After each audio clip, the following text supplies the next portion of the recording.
Thanks, sir. I'm Tom Weldon. I'm the chairman of the Juvenile Justice Committee. We have on our agenda today in the full committee, which is now in session, House Bill 21, House Bill 219, House Bill 251, and House Bill 256. At this time, I'd like to go ahead and take up House Bill 256. If we could welcome Mr. Ben Harbin, Chairman Ben Harbin, if you would please. You can, if you'd like to stand, you can, or you can take whatever seat you like.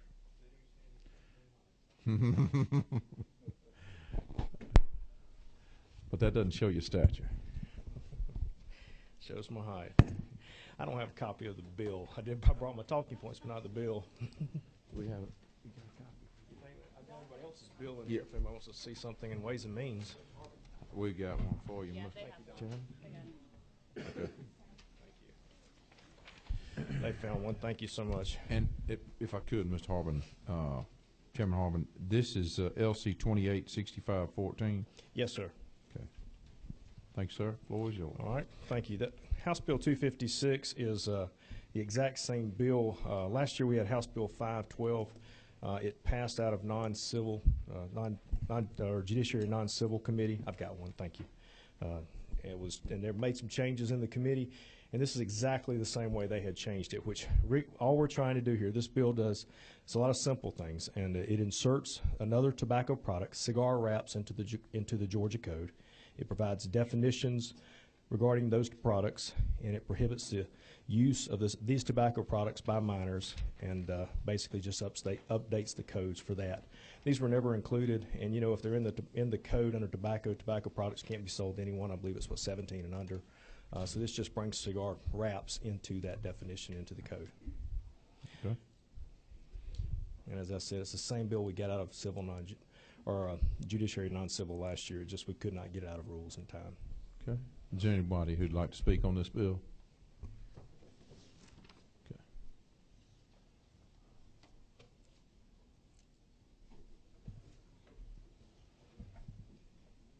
Anybody signed up to speak?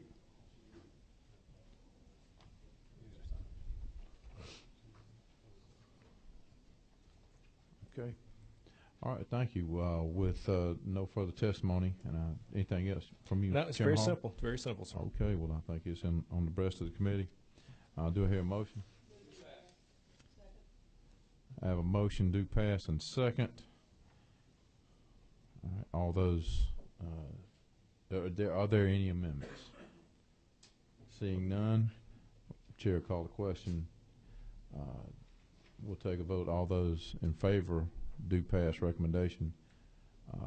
Vote aye. Aye. All opposed, no. Pass unanimously. Mr. Chairman, members of the committee, thank you very much. Thank you, sir.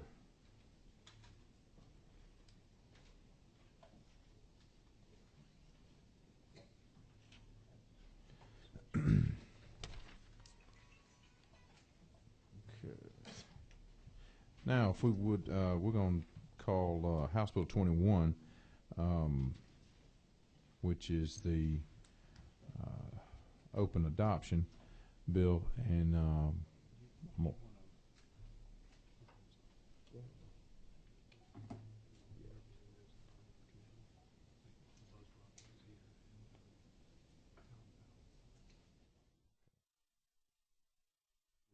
if you could, Ms. Oliver, before we get to yours, I want to deal with a couple other issues. The House Bill 251, Representative Powell, or Chairman Powell's bill, will be that'll be referred to subcommittee. That'll be in Mr. Atwood's subcommittee, and we're going to deal with that there. There's a couple of issues that we want to get resolved on that, and I've been talking to some folks about that. Then House Bill 219, Mr. Buzz Brockway. If it's all right with you, Ms. Oliver, I'd like to call HB 219 so we can get that moved out of there. We're going to move on to House Bill 219. Thank you, Mr. Chairman, members of the committee. Bring before you House Bill 219. It's a simple Yes, sir. Just a second, please, sir. We're going from LC 352913S. Yes, sir. Committee substitute. Yes, sir. Okay, thank you. Thank you. Go ahead. Yeah, and I'll explain why there's a substitute in just a moment. House Bill 219 seeks to do a pretty simple thing, and that's to add to the list of reasons that someone can come before a judge and get their records sealed or expunged, the crimes of human trafficking and sexual exploitation. As you folks recall, and some of you newer members would like to know, that a couple of years ago we passed a bill called House Bill 200, which undertook an effort to really get after the crime of human trafficking and sexual exploitation, which sadly is a very serious problem in Georgia and in the Atlanta area in particular. And this bill did a lot of things, but one thing that it offered was allowed the victims to present as an affirmative defense that they were victims of human trafficking and victims of sexual exploitation. What you have is oftentimes minor children who may be out on the streets or engaged in prostitution, but they're doing so against their will. They're forced here. Some of them are kidnapped and brought to this country against their will. Others are through fear and intimidation, more or less forced into this lifestyle. And so House Bill 200 allowed them to present as a defense that they were victims of human trafficking. And so what House Bill 219 seeks to do is to sort of go back in time, and we might have had some young men or some women out there who were caught up in that lifestyle for the same reason. And this would allow them to go back and go appear before a judge and make the case that they too were victims of human trafficking and should have that opportunity afforded to them, that their records could be, in certain cases, those crimes could be overturned and thrown out, or those records could be sealed or even expunged. And so that's essentially what the bill does. It's an effort to try to help those victims to move forward with their lives and not have this crime that they're really forced into against their will haunt them for the rest of their lives. And the amendment, and the reason we have substitute is something was brought to us by the prosecuting attorneys, and you'll see on line 66, the substitute merely added and a C. And that just helps clarify that and strengthen that portion of the bill to make sure that it's done properly and covered correctly. I know there are a number of people here to speak to the bill, and I'll be happy to answer any questions or take that other testimony as the committee sees fit. Mr. Chairman. You have a question? Yes, sir. Representative 23. Thank you, Mr. Chairman. So on line 59 and on line 62, it talks about an adjudicated delinquent. What is that? I'm not an attorney, nor do I play one on TV. Neither am I. I play one 40 days a year. Sorry, which lines again? 59 and 62. Okay. I believe attorneys in the room can probably correct me. I believe an adjudicated delinquent would be somebody who is either in the process of being sentenced or someone who already has been sentenced, a delinquent minor. Okay, thank you. I hope that's right. Well, a child who's been adjudicated delinquent, it would be a child that has been, they're unruly, would be a delinquent act, which means they're not obeying their parents, they're running away or something like that. It's different from deprivation. A child who's been deprived, they don't have proper parental control, or they don't have proper nutrition, shelter, medical care, something like that. Delinquent means they're acting up and they need to be brought under control, essentially. But that's kind of it's not a legal definition, but that's what they're doing. They could be doing things that are criminal acts, but generally speaking, that's included in that.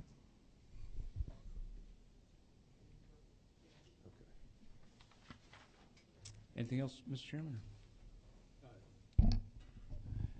12. Right here.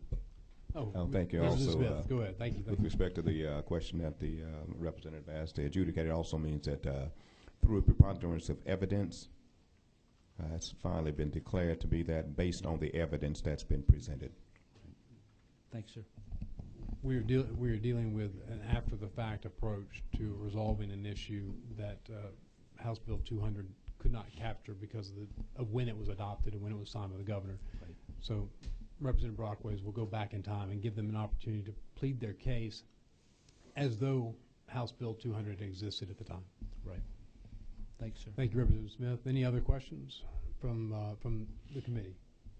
I have a question. Mr. Brockway. Yes, sir. In line 26, an order of adjudication of delinquency by court may also be modified or vacated if the child was adjudicated delinquent for a sexual crime as such term is defined by Code Section 1636, and such crime resulted from the child being trafficked for sexual servitude or a victim of sexual exploitation. Now, it seems to me that if a child is adjudicated delinquent as a result of a sexual crime, there would have to be some act on behalf of the child engaging in the act that is delinquent, correct? Then are you referring to I see the trafficking issue. Yes, sir. And is that also tied to number 2, where a child's a victim of sexual exploitation? Was that coercion involved? Is that what you're? Yes. I mean, you know, trafficking, I think would generally refer to folks who have been brought into the state of Georgia against their will, whereas sexual exploitation could happen, you know, an abusive boyfriend of the mother's boyfriend, an abusive father, stepfather, things like that. So that's why the two lines are there. Okay, Because House Bill 200 allows that defense to be offered in both of those situations. okay, I guess what my concern about this is that if we have a child who's adjudicated delinquent on this issue, they are subject to trafficking, of child or human trafficking, but the child acts independent of the coercion or the trafficking, the trafficker or whoever coerced them into being in Georgia. Sure. Acting independently, you know, I'm sure that there are children out there who may be doing that. That's certainly a possibility. And I think that where this bill protects us is this is all going to be, you're going to have to bring this to a judge. If the prosecutors who originally prosecuted the crime don't agree, they're going to be there to present contrary evidence.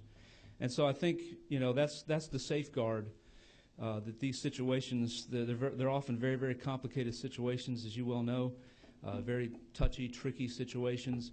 And so we're going to trust that our judges and our legal system is going to take this situation up and deal with it properly.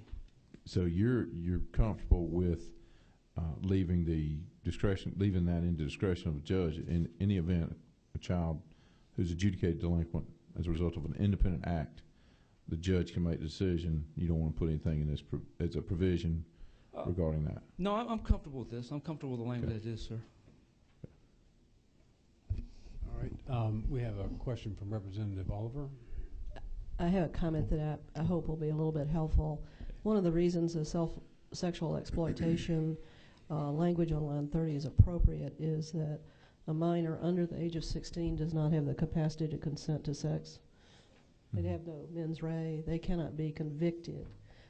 In my analysis of the law, which there's a little bit of, if you don't have the capacity to decide to have sex, you cannot be convicted. And I believe the sexual exploitation language covers that scenario for the child under 16 years old. Great. Thank you, Representative. And number 23, Representative Broderick. So, in talking about sexual exploitation, if we're making changes to our sexual predator bill and definition, because we have a lot of kids that get caught up in that where they've had consensual relationships and it's like ruining lives. As that changes, how will that impact this bill? I don't think it impacts it at all. I think that's kind of a totally separate issue. Like 30 where it talks about a victim of sexual exploitation and Yeah, that's, I mean, Line that's, I believe, 65 also. I believe, are you referring to like statutory rape situations? Is that what you're? Right. Yeah, I We don't have a think lot of that's, kids that are getting caught up sure. in our current law and, you know, having had a consensual relationship in high school. And Yeah, I believe this is a there's totally, changes that are being looked at. this is a totally different issue than that. Okay, so the way we define a victim of sexual exploitation wouldn't fall under that, you don't think? No. Okay. It's a I don't know how good- we pull that out and Well, separate it's that. totally, I mean, my view is this, it's a totally different issue. We're talking about children who were forced by an adult, whether Mhm. it's a pimp, whether it's an abusive stepfather, whatever the situation may be, who were forced into prostitution. I don't see how that relates at all to statutory rape situation or Well, I didn't know young if folks in high that fell school. under this sexual Yeah, exploitation I don't definition. believe it does. It does not? No. Representative Okay. Braddock, no, it's a really good question because you're trying to avoid a conflict between statutes, and I think Right. that's exactly what you want to watch for. But exploitation is different from forcible rape as a matter of Okay. statutory So definition. it is already defined They're already differently. separated, Okay. yes, by definition. So Again, not an it's a attorney. good question. No, it's a good question. And any other questions from members of the committee? I have one. If I want everybody else to get a shot at Buzz. I'm used to that. Lightyear.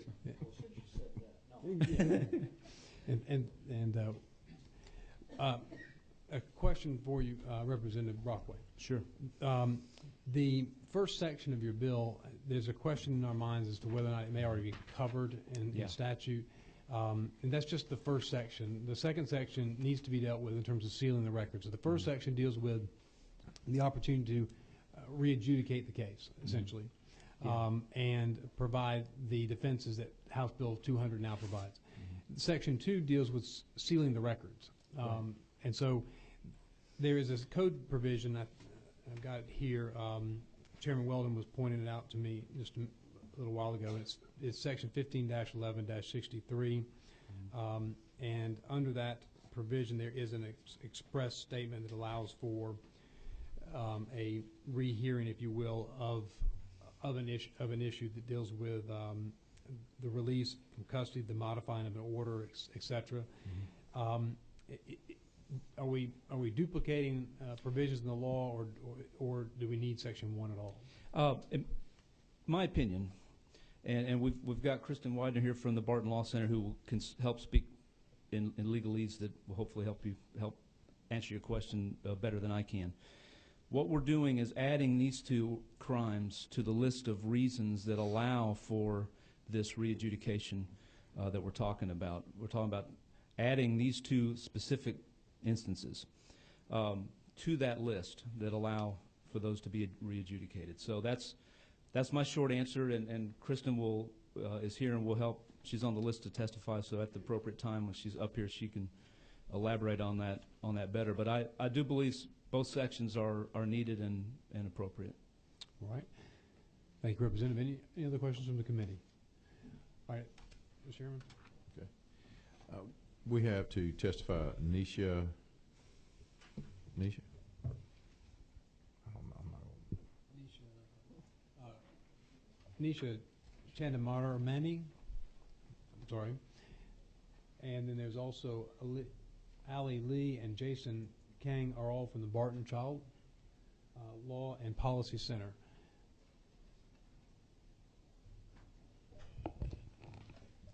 Good afternoon. My name is Nisha Chandaramani, and I am a second-year Master of Public Health student at the Rollins School of Public Health of Emory University. My colleagues here with me today are Alice Lee, a second-year Master of Social Work student at Georgia State University, and Jason Kang, a third-year law student at Emory University. We are currently interns at the Barton Child Law and Policy Center. The mission of the Barton Center is to improve outcomes for abused, neglected, and court-involved children. Today we are here to ask for your support for House Bill 219. This bill allows children who have been sexually exploited to move forward with their lives. Children who are victims of sexual exploitation are forced to engage in acts of prostitution, which may lead to arrest, prosecution, and adjudication for prostitution or other related offenses. A juvenile record can be especially damaging to a child. It can hinder him or her from getting a college education, a job, or a loan. The stigma a juvenile record can carry can further victimize the child. According to one survivor, quote, "I always felt like a criminal. I never felt like a victim at all. Victims don't do time in jail. They work on the healing process. I was a criminal because I spent time in jail. I definitely felt like nothing more than a criminal," unquote. HB 200 went into effect in 2011, which provided an affirmative defense for children who are victims of sexual exploitation but were prosecuted for sexual crimes. Although victims of sex trafficking have a right to an affirmative defense, those adjudicated for sexual crimes before 2011 do not have that option. It's not fair to deny these victims the same right. HB 219, if enacted, would allow victims to retroactively obtain the protection an affirmative defense would have provided. Additionally, child victims who do have the option may not be emotionally ready to testify about their exploitation in court. Juvenile court cases move very quickly, and it takes time for a child to break the bond that he or she has with their exploiter. HB 219 honors the healing process and helps child victims rebuild their lives without worrying about a juvenile record. Under Section 1 of HB 219, as soon as a child is ready to come forward about her exploitation while still serving her disposition, she'll be able to have her order modified or vacated. Under Section 2, if she completed her disposition, after the fact, she will have the option to have her record sealed. At least 12 other states have passed laws which vacate juvenile records of prostitution or related charges if the child's charges resulted from her exploitation. Georgia has some of the nation's strongest trafficking laws. We ask that you take this opportunity to fortify these laws to provide even better protection for sexually exploited children. Thank you, Mr. Chairman, members of the committee. We would be happy to answer any questions that you have. Any questions? Who we got?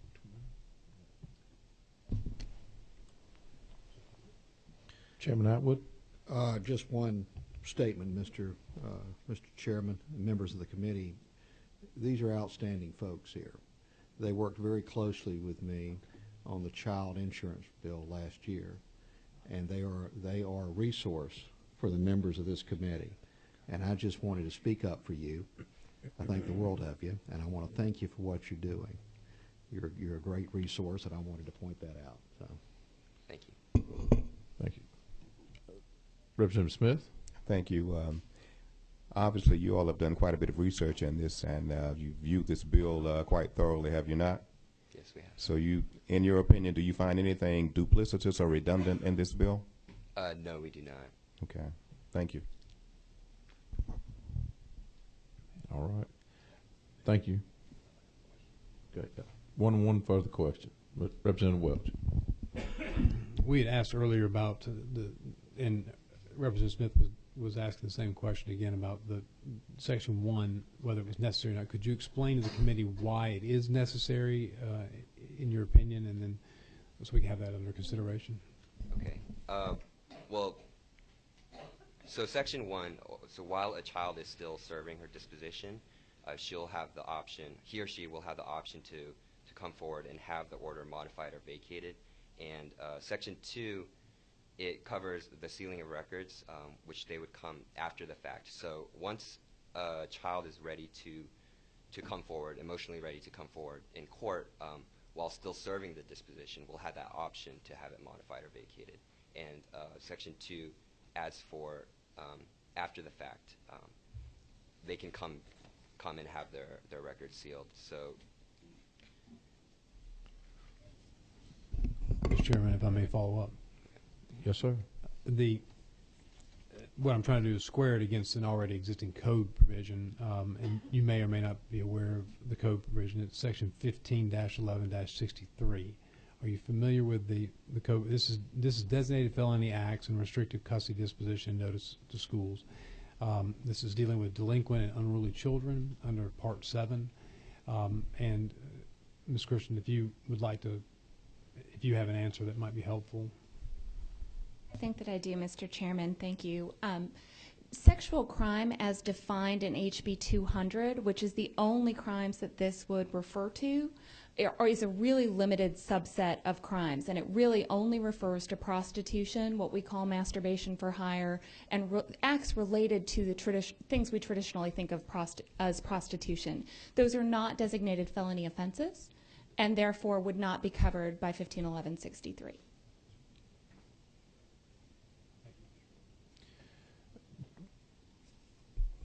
All right, thank you very much. Appreciate it. Thank you. Jennifer Swain from Youth Spark.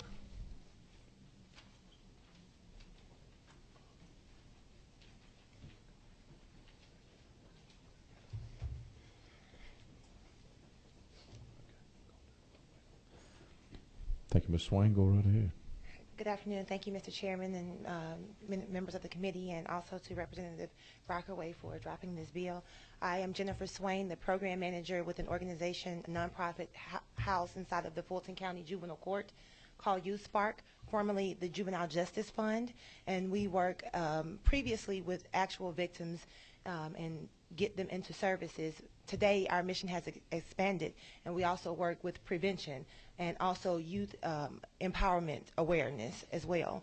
And we ask your support for HB 219 because we do recognize that as the community's awareness and education of commercial sexual exploitation of children has grown, there is a large there may be a large subset of women who were charged as a minor with this crime, and it would also support the laws that we have on the books.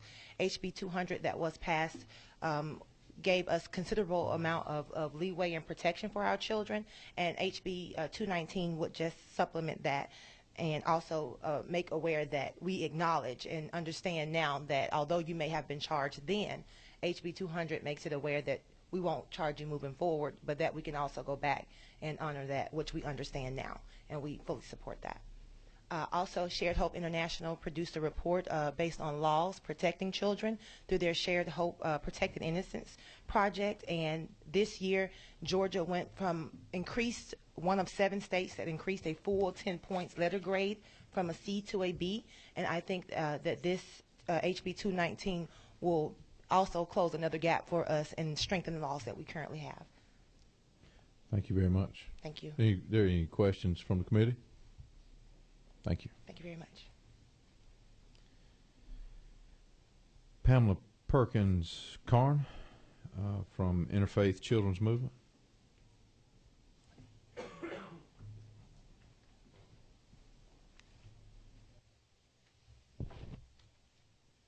Good afternoon, Mr. Chairman, members of the committee. My name is Pamela Perkins Karn. I'm the coordinator for the Interfaith Children's Movement.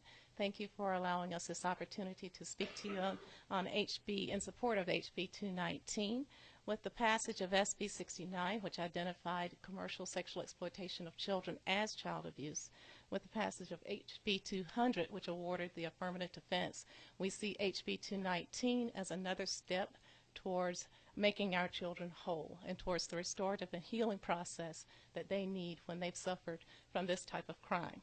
So we ask that you also give your support, full support, to HB 219 so that we can, as Jennifer just mentioned, move forward in Georgia in recognizing our children as victims of commercial sexual exploitation and human trafficking. Thank you. Ms. Karn, if you would just 1 second, please. Any questions from the committee of Ms. Pamela Perkins Karn? Seeing none, thank you so much for your testimony. Thank you, Mr. Chairman. Greg Lawson from GCVA. If you just tell me what that acronym is so I'll know. My name is Greg Laughlin. I'm the director of the Georgia Commission on Family Violence. I'll be very brief on this bill. The Commission on Family Violence voted to support House Bill 219. We see it as a prevention bill in part. We think it'll minimize future vulnerabilities and risks for children who are victims of family violence and other traumas by allowing them to move on with the healing process and recovery that they need so badly. So often we work on criminal justice responses, and I think justice is very important. I also see this bill as also working with mercy and allowing children to move on with their lives, and so the Commission supports this bill. Thank you so much, Mr. Lawson. Any questions for our witness? Seeing none, thank you, sir. Wendy Clifton. Ms. Clifton, thank you. Thank you, Mr. Chairman, members of the committee. Wendy Clifton on behalf of Georgia Women for a Change. We support this measure and have worked with Representative Brockway in the last few years on a number of human trafficking issues, and just want to offer up our similar support to everybody else. We appreciate your consideration for this. We think it's another opportunity to help these folks who've been victimized by other adults, to give them a chance to then succeed in their life ahead and have the opportunity for this horrible situation to not continue to linger over their lives for educational purposes or a job application, that kind of thing. So thank you for your favorable consideration. Thank you, Ms. Clifton. Any questions for Ms. Clifton? Seeing none, thank you.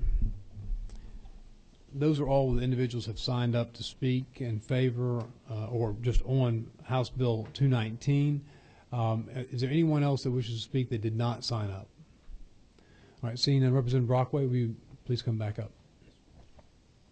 If you have any closing remarks you'd like to make. No, I appreciate everybody coming out to express their support for it. I appreciate you, Mr. Chairman, and the members of the committee giving this a good, thorough look over, and I appreciate it, and I ask for your favorable support. Thank you, Representative. Members of the committee, there's a question. Ms. Alicia has a question. Just 1 second. I just wanted to be recognized for a motion. Well, that's a good question.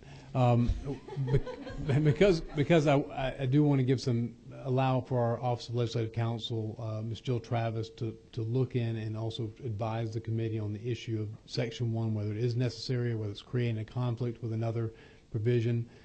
You heard Representative Braddock asking questions about that in the other bill or the other provisions in here, and I want to make sure that we're clarifying that. So, Representative, if you wouldn't mind, I'd like to hold the bill today, and then we will close the public hearing. So the next time we meet, we will vote on the bill. Okay. Any objections from members of the committee? I'm not waiving any shot I might have at Representative Brockway. You are not. You're going to have that shot as many times as you need it. Anytime, Representative. Okay, see no objections to that. That's what we'll do. We'll hold the bill. Thank you, Representative. We really appreciate this legislation, and I think it has a lot of support, both from the public and the committee. I just want to get a clarification on that issue. All right.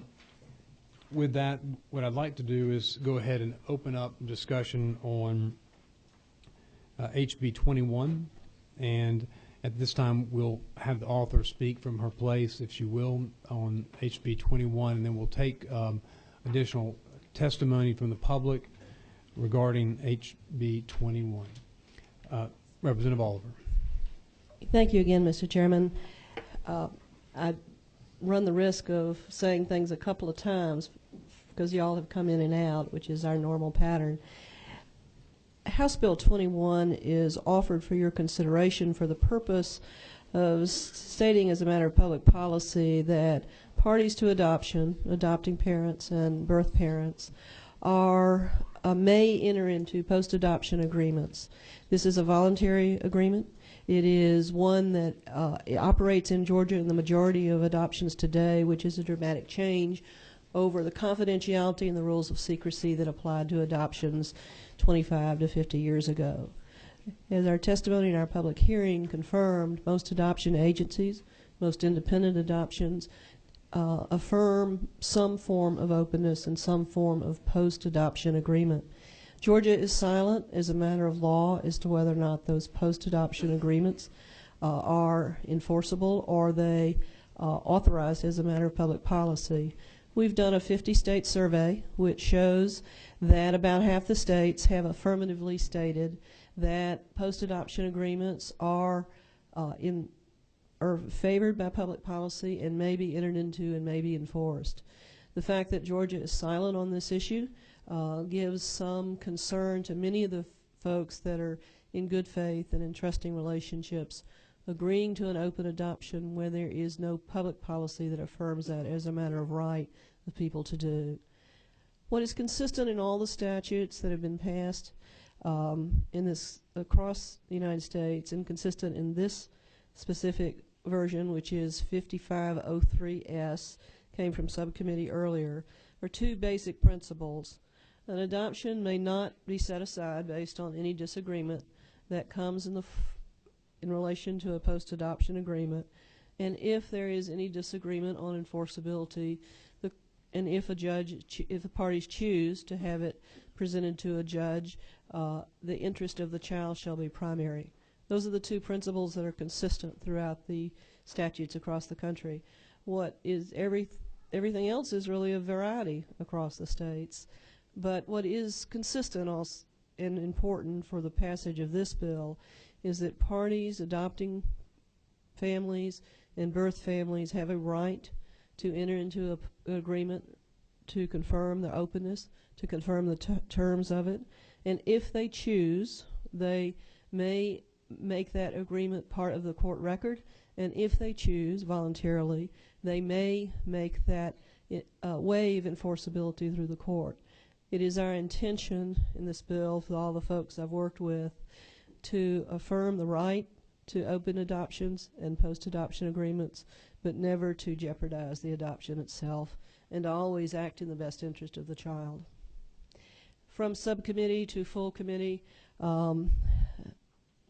5503S, one small amendment was added at the end of line 41 to clarify that parties who may waive enforceability through the courts are doing so under the specific narrow interpretation of the statute.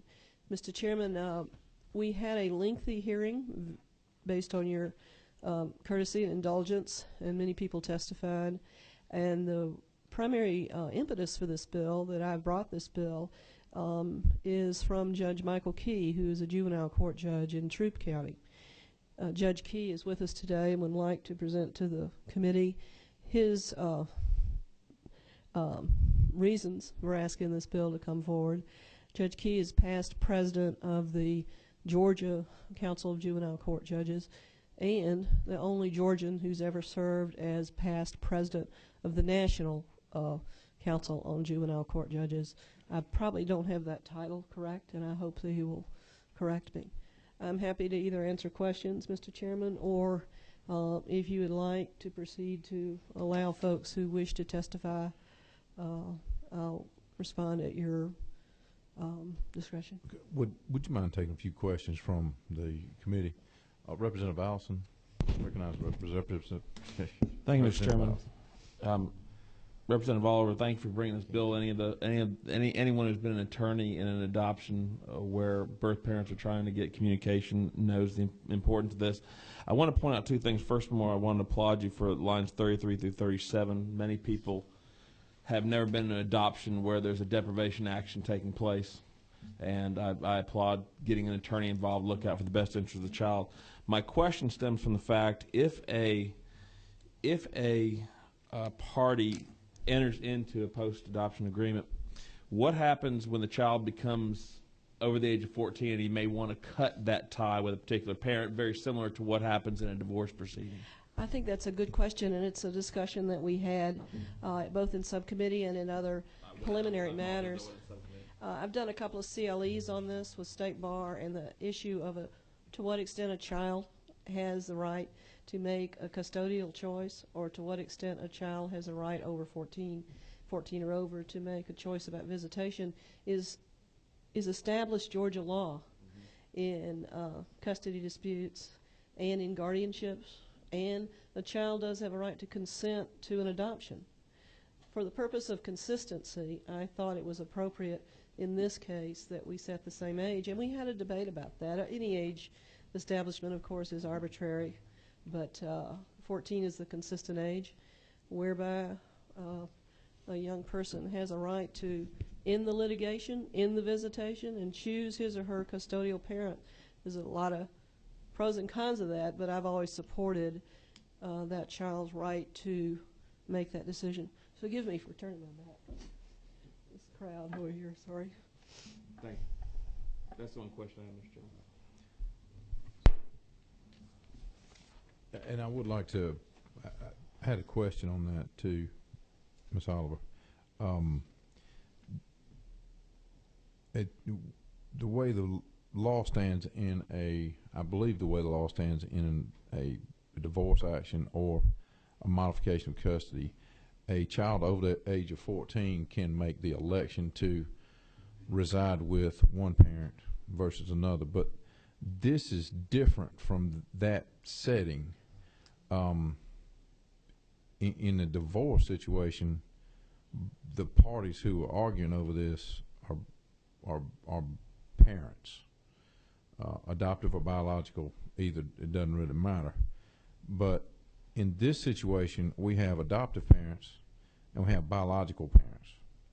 It seems to me that the biological parents and adoptive parents, their rights emanate solely from written contract versus other areas like they do in a divorce situation. Yes, sir. So that's one of my concerns about this right here. Maybe I just looked over it, but the bill doesn't provide that a child of age 14 years of age would make a dispositive issue or dispositive determination. I'm looking, is that, would you like me to respond? Yes, please. The Georgia law used to be that a child between equal parents can choose, and that choice would be determinative short of a finding of unfitness. 2 or 3 years ago, we changed that to where the child's choice shall be presumptive. So we weakened it a little bit. Mm-hmm. In this draft, I'm looking at lines 28 through 30. Any subsequent modification, a child who's 14 years of age or older shall be a necessary condition to the granting of privileges. I interpret that a child as a party, which is established in the juvenile court code that we're passing through, that a child is a party who may state his or her wishes. The language about appointment of attorney is at the judge's discretion, as always. May appoint on line 32 to determine, a judge may determine whether a child would need extra help either through a guardian ad litem or counsel in that. And I think I said in this, one of my primary focuses again is on foster care children who are very much in the court system and whose rights are determined by a very complicated set of federal and state law. It's my policy preference that a 14-year-old, even in these cases, be allowed to state his or her wishes. I understand, though, the difference because these are not equal parties at all coming to the table to make an agreement. If I may pose another question.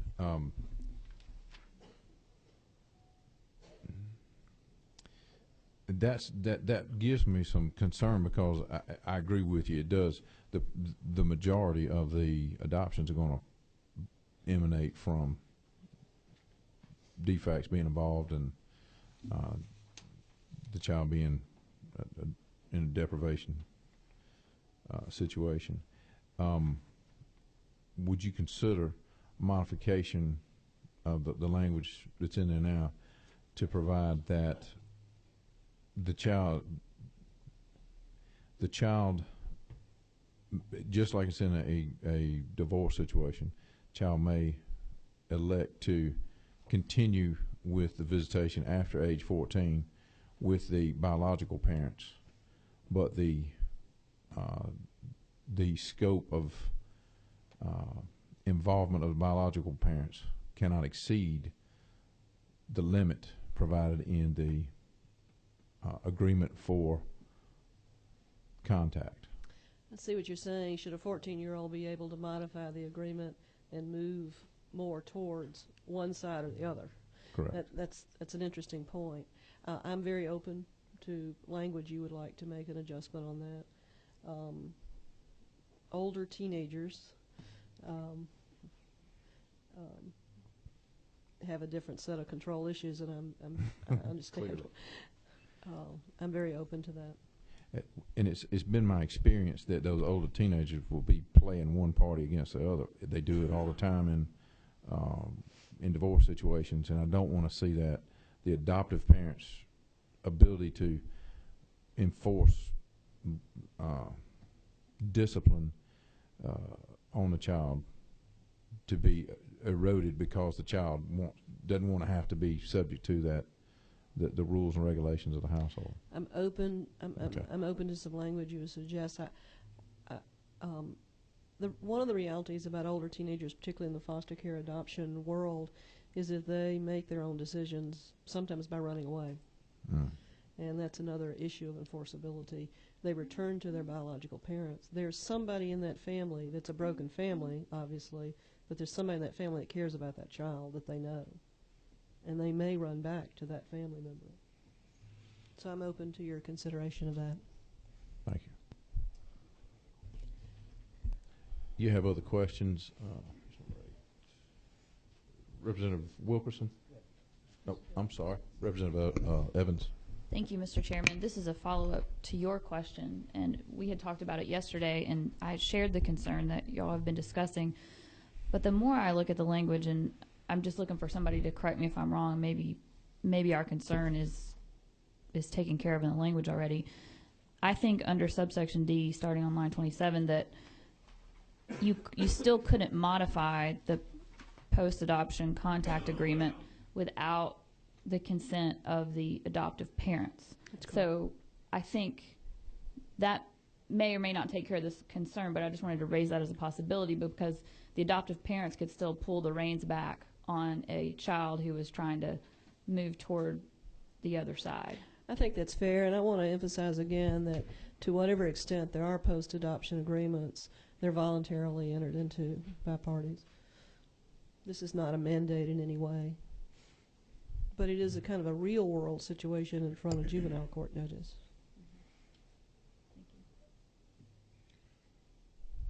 Have any other questions from the committee for Representative Oliver?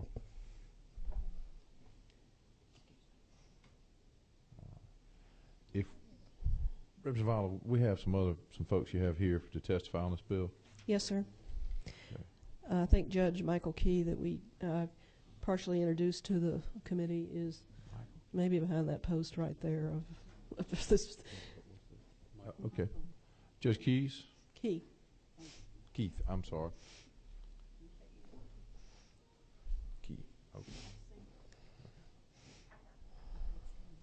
Right. It's okay. Members of the committee, staff, and with special acknowledgement thanks to Representative Oliver for bringing this bill. I appreciate the opportunity to speak to it. I'll be as brief as I can. It's an issue about which I have a great deal of passion. I come with three perspectives. I am the juvenile court judge in Troup County. I've been on the bench now, it'll be 24 years next month. And the second month I started practicing law, I began practicing in the juvenile court. So I practiced in the court 10 years before that, representing parents and children. I bring that perspective as a single judge. I've talked to a lot of judges in Georgia and around the country about this issue, but I have no authority to speak to anyone, for anyone but myself. And I speak from my perspective of the people I deal with, the children, the families, adoptive and otherwise, in the court. We deal with adoptive parents oftentimes in foster care cases, even though we don't do the adoptions, because fortunately in many cases now the children are already placed with prospective adoptive parents at that time. I also am a part-time judge, and I practice law, and I don't handle adoptions personally, but other lawyers in my firm do, and I know what goes on with those as well. That's the second perspective. The third perspective has several facets. My mother, whose father left her at birth, had her father come back. It was raised by fictive kin. Fictive kin are those people who have no legal relationship by blood or marriage, but are kinfolks. They're aunts, uncles, parents, grandparents, brothers, sisters, and people like that. And at age 16, her father came back into her life, and that was important not only to her, but to all of us to have that connection. I was the baby in my family for 18 years. My dad died when I was 16. At age 19, my mother and my stepfather adopted a 5-year-old young man in Texas. I've watched him deal with the issues in a state where they had no, at that time, had no contact allowed, certainly enforceable contact, and he struggled with those issues. I am the proud father of two 31-year-old boys. One of them practices law with me. He came into my life at age 4 as a stepson. I adopted him legally as an adult his second year in law school. I'm also the proud father of a young man who came to me at age 5 as a relative foster child, and they are both my sons. The important thing, and Representative Aller keeps stressing this, is that every situation is different, and out of all those perspectives, each of those children have different needs. Each of the parents, relatives have different needs. That's the really great thing about this bill. It does not mandate anybody to do anything. All it does is provide the framework for children, biological relatives, birth relatives, and other people, including adoptive parents who love and care about those children, to put together in each individual case a bundle of rights, responsibilities, and boundaries that work for those people in that situation. And it gives them the authority under the ability under the amendment, if they choose to make it enforceable, to make it enforceable. And that's really all it does. And when I say all it does, that's a lot. Families do a much better job, and people who care about children do a much better job about resolving these issues than the government does, whether it's judicial branch, legislative branch, or the executive branch. And we need to let the people that care about these children fashion a remedy and a model that works for them in every case. And again, give them the ability to enforce that if they choose to do it. One immediate result, I believe, will be in the juvenile court, termination of rights cases are expensive in terms of dollars. They're expensive in terms of human cost to the families. They're not nice cases to try. They do a lot of damage to relationships, oftentimes irreparable damage to the relationships. This, I believe, from my experience and what I observed on the bench, will enable more birth parents to voluntarily surrender parental rights instead of going through that horrible experience of a termination of parental rights. For 14-year-old children who we deal with, a lot of the 14-year-olds will consent to, and we can't adopt 14-year-old children over their objections. Although we can terminate the parental rights over their objections, we can't adopt them over their objection. A lot of those 14-year-old children would be more open to the issue of termination and adoption if contact with their birth family at whatever level they think is appropriate is ensured and is enforceable. And it's for those reasons that I support the bill, and thank you for considering it. And I'll be glad to answer any questions you may have. Thank you, Judge Judge Key. Do have a few questions. Yes, sir. Recognize Representative Welch for purposes of asking a question. Thank you, Mr. Chairman, and thank you, Judge, for being here today. I think I just want to make clear that you had mentioned a bundle of responsibilities, and I think that's a really good way of putting what we're talking about. We're talking about an adoptive parent taking on the bundle of responsibilities of being a parent to a child who's biologically not their child. And we're shifting that bundle from the biological parents that comes with just natural law to, we're going to terminate those rights through the adoption process. You're terminating those rights with the biological parent. You're shifting that bundle of responsibilities to the adoptive parents. One of the leading concerns that has been expressed to me in public and private about this particular legislation is that it is essentially holding one of those responsibilities, if you will, back to allowing parties to agree to share those responsibilities to some extent. And in doing that, it's not a clear termination of rights in some eyes. So there's a concern of the adoptive parents becoming more demanding, the biological parents becoming more demanding, possibly interfering with the bundle of responsibilities that those adoptive parents have taken on. There's also the concern of the 14-year-old deciding to move in one direction versus another and creating that a tension because the agreements may be enforceable, creating a judicial tension. And so those are the concerns, and I just wanted to raise those concerns to you. I've had people suggest to me that maybe the bill should say that the adoptive parents have a unilateral right to terminate the agreement. And so those are the issues that I've heard, and I just wanted to make sure that those are expressed here today so the committee hears those same concerns, and perhaps maybe you can address some of those for us. I'll be glad to. Thank you. Number one, this is voluntary agreement, so certainly if the adoptive parents do not want to agree to anything, they do not have to agree to it. And that's whether we're talking about the initial agreement or whether we're talking about a subsequent modification of it. The child is a party to it under this bill. The child is a party to these proceedings and would be a party to any modification. If the child wants to modify in one direction, the other child can initiate that, or someone can initiate that on the child's behalf. In terms of interference, the reality is, and you got to understand, we probably all come from different sized communities, basically. I'm from a county of 65,000, relatively small compared to some of you guys, but larger maybe than some. Everybody kind of knows everybody. And my experience has been most of the adoptions, particularly those that come out of foster care, take place in the community, with families in the community. Given that, and given the world of social media, these people are going to find one another anyway. If they're going to, and they do that. They particularly, again, every case is different. We're talking about a different situation with a 6-month-old than we are with a 9-year-old.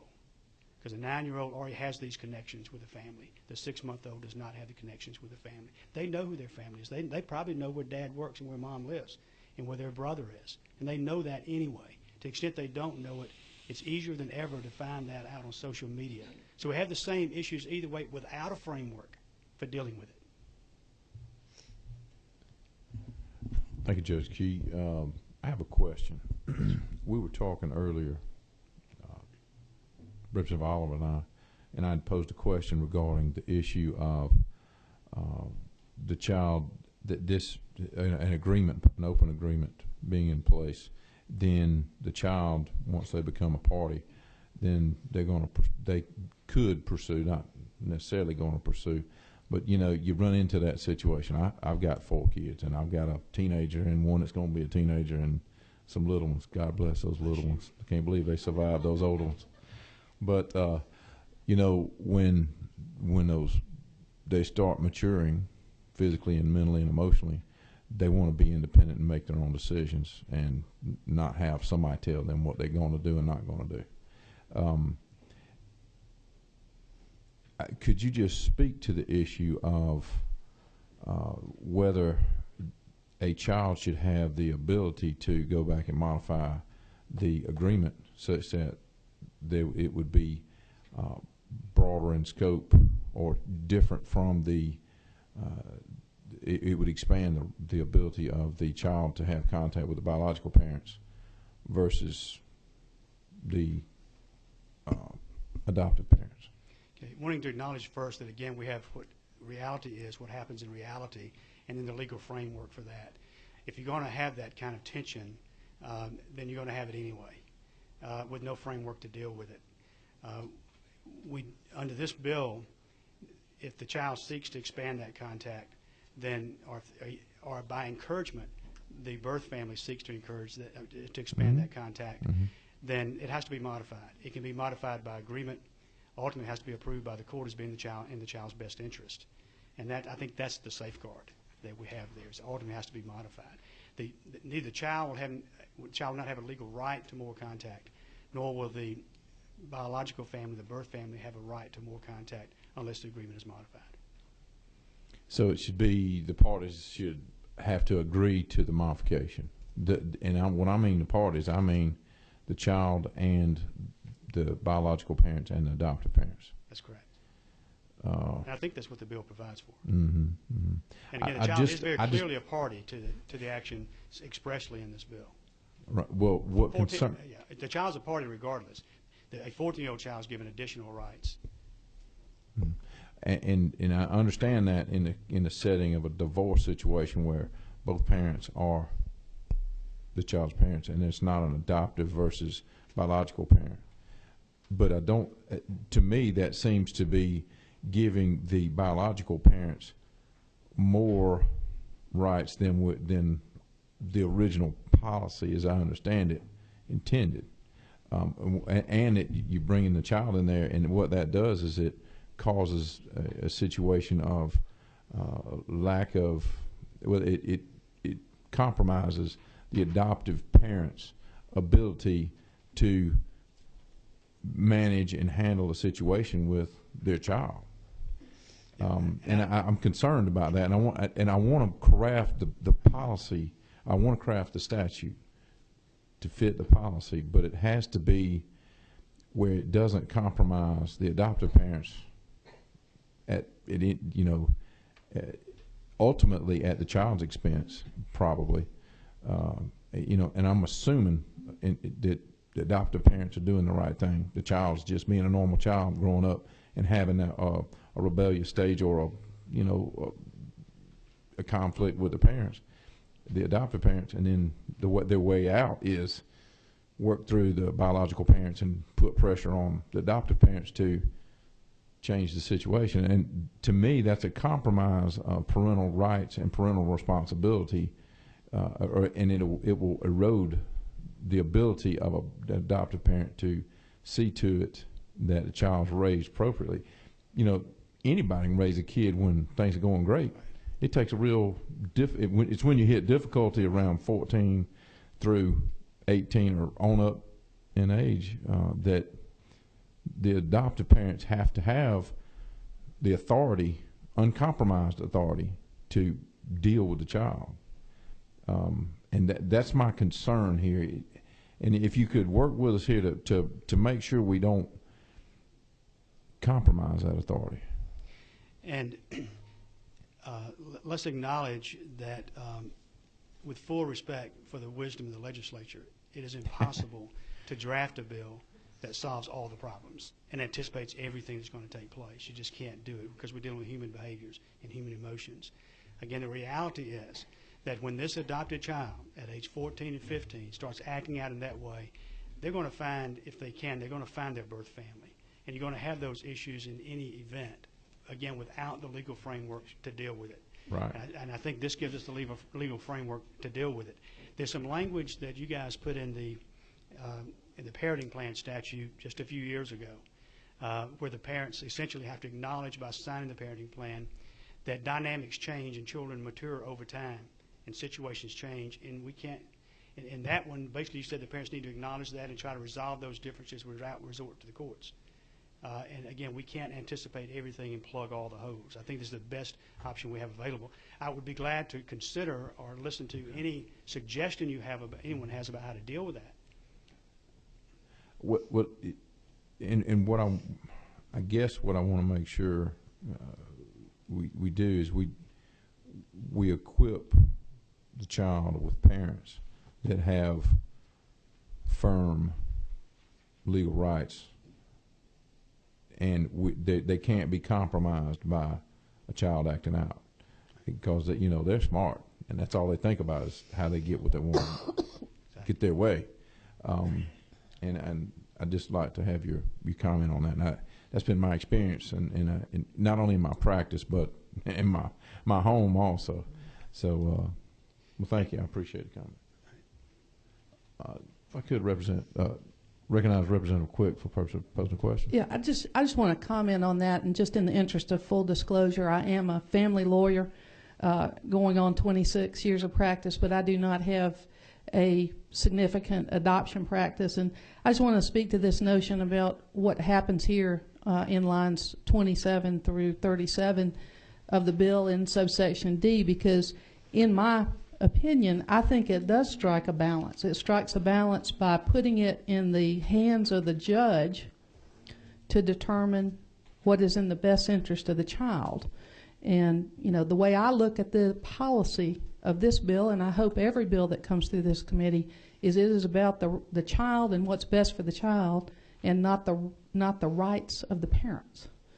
And so, to me, this strikes that balance, the way that I read it and the way that I understand it. Now, perhaps I misunderstand it, but I believe this strikes the balance that we're talking about here in terms of assessing a 14-year-old, because this act presumes that on the front end, the adoptive parents and the biological parent or parents have determined that this kind of contract is in the best interest of that child. Otherwise, we don't get to the notion of modification or aging out through this process. And so if that is the presumption going in, then the mechanism is built into subsection D to what happens when you begin to explore modifications, the standard being, if there's a question, the best interest of the child. That's the way I understand it. If I may, Mr. Chairman, of course, the adoptive parents always have the option of seeking to modify or terminate the agreement if you have those kinds of issues that become unmanageable under the bill. Okay. You have another question. Recognize Representative Allison for purpose of posing a question. Mr. Chairman, I think I'm going to waive. I think Representative Quick hit my option, my question to the judge, but I read further down this bill, and what gives me comfort about this is that there still is a basis in the lower part of the bill when you start getting into modifications can go to juvenile court, and if the child needs a lawyer, they can appoint a lawyer. You're looking at still the best interest of the child's standard, so that's what gave me comfort, I guess. But Representative Quick kind of brought that up as well. If I may, that would be Superior Court. The modification would be in the court. Yeah. Right. Okay. Thank you. Any other questions? Thank you. Judge, thank you very much. Appreciate you being here and appreciate your input. Okay, who we got next? Michelle Keys. Yeah. I'd like to make just a statement, Mr. Chairman, that last year Representative Brockway had a bill before Judiciary, and I know you'll remember this, and that bill dealt with adoptions, and but in that case there was looking at the medical. There was a concern about medical information.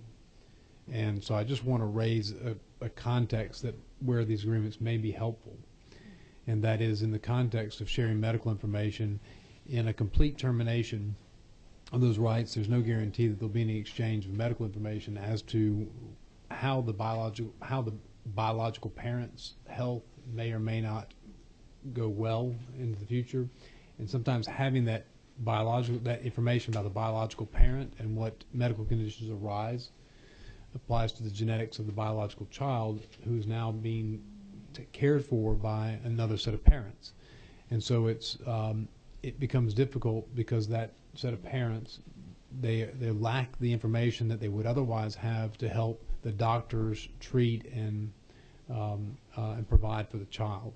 So that was an issue that Representative Brockway brought to our committee. I thought it was a very salient point then, although I didn't agree exactly with the bill, but the point never left my mind, and so the representative is still here. I just want to make sure that I express that sentiment. Thank you. Ms. Keys? Mr. Chairman, Representative Oliver, members of the committee, my name is Michelle Keys, and I'm the Georgia Branch Director of the Independent Adoption Center. The Independent Adoption Center is a nationwide open adoption agency. We've been in practice for 31 years now, and we've placed over 4,000 children in open adoptions. We do have offices across the country, and 2 of our offices are in states where there are legally enforceable post-adoption agreements. So we've been practicing this law that we're debating for quite some time now. And we really find that it gives a lot of validity to what we're doing. It sets the precedence and protects what we're doing as working in the open adoption field. It protects all triads of the triad of the adoption. So it's protecting birth parents, adoptive parents, and the children. It serves the best interest of the children, which we have found open adoption to do. So this is giving that precedence there. We do find that birth mothers in our practice are more and more choosing to place their children with adoptive parents who reside in states where this is legally enforceable. So by making this a practice in Georgia, that's also giving more opportunity to form families here and helping our adoptive parents in this community.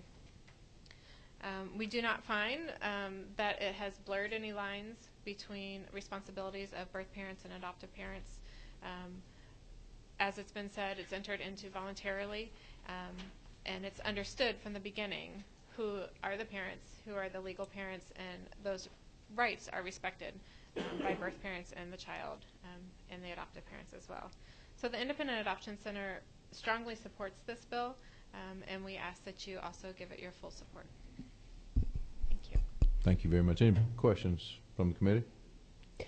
Mr. Chairman, may I take the opportunity at this time to ask Brent to distribute some handouts? Chairman Welch and I discussed the issue of research that supports open adoption, and I have 3 different handouts. Surely. 3 different handouts that have they been distributed? I think they have been distributed. Sorry. Thank you. Thank you. There's a law review article, and there's 2 other different documents that support this provision. Thank you. Ms. Keys, I don't see any questions from the committee. Thank you very much. You did an excellent presentation.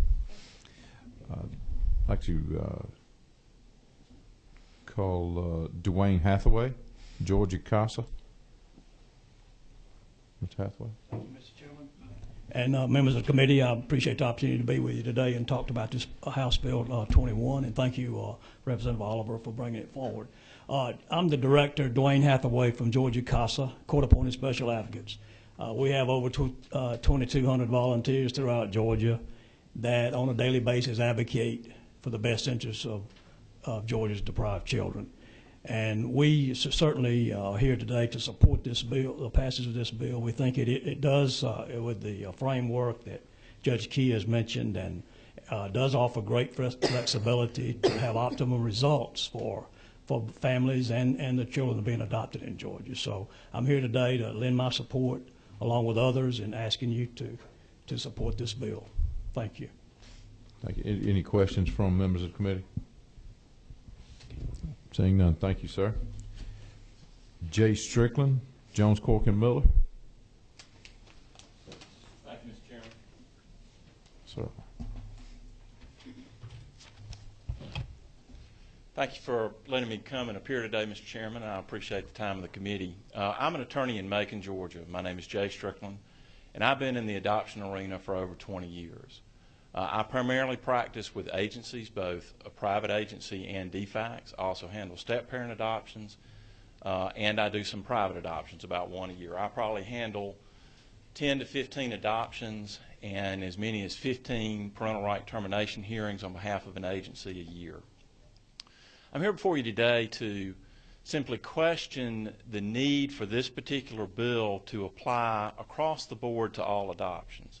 I would suggest to you that some of the testimony you've heard today makes this bill appropriate, as Judge Key would indicate, maybe in the DFACS, the involuntary termination through juvenile court arena where you're dealing with older children. Primarily, my practice deals with infants or small children. There's usually little to no relationship between the birth parents and the child involved in the matter.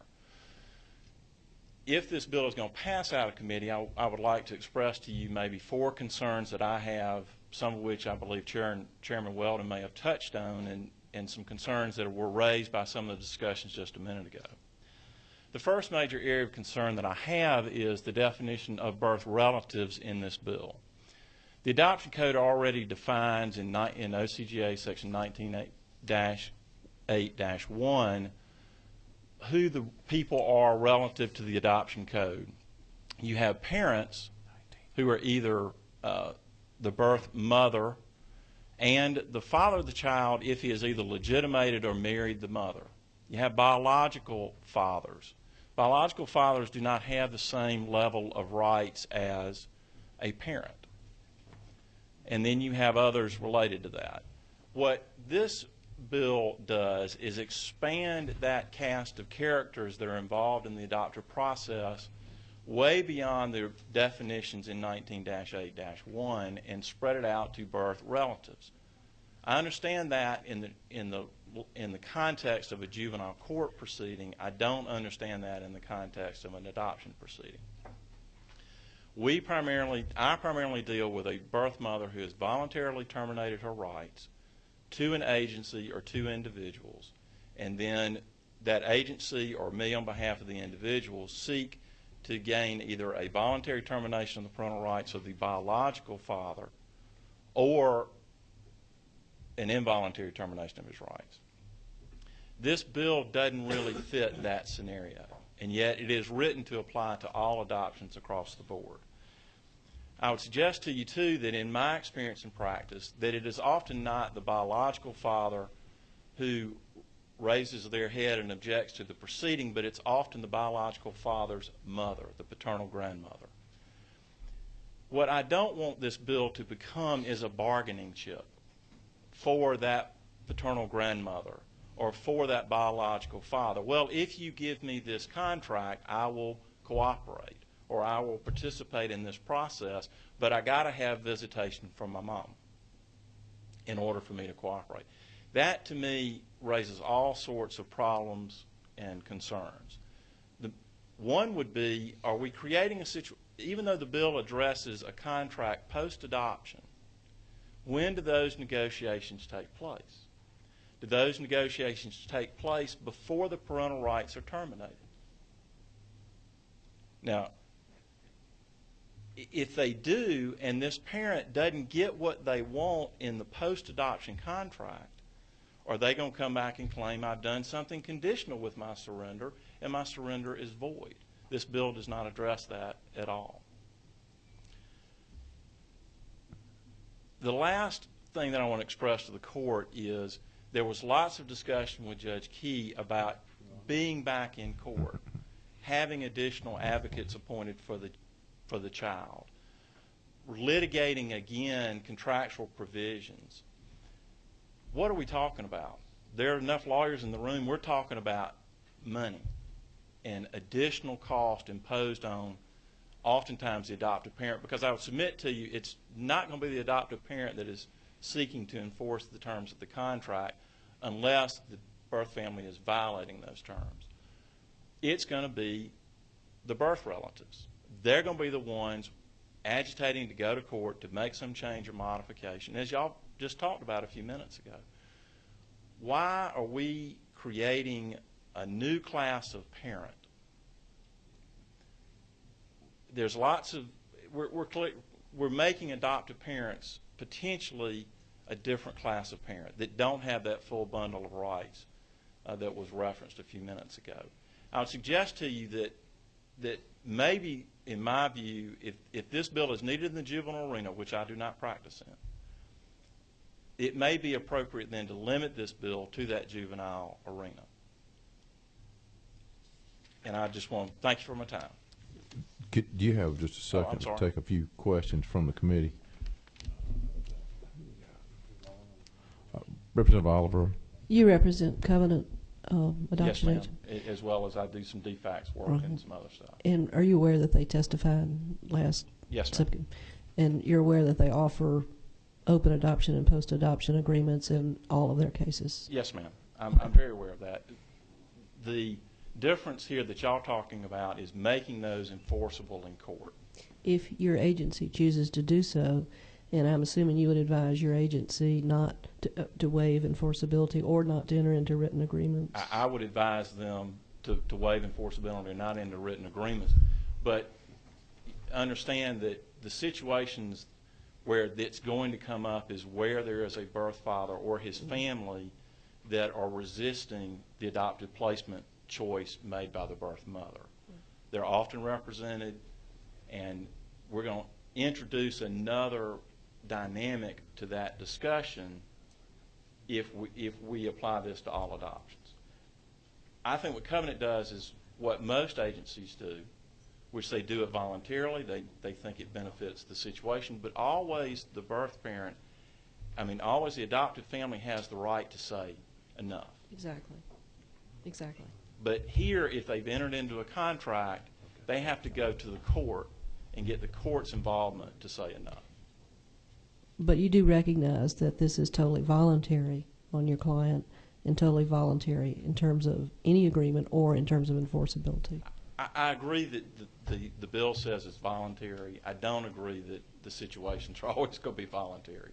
I think it's going to be the coin of the realm to get birth fathers to take certain actions and not to object to adoptions.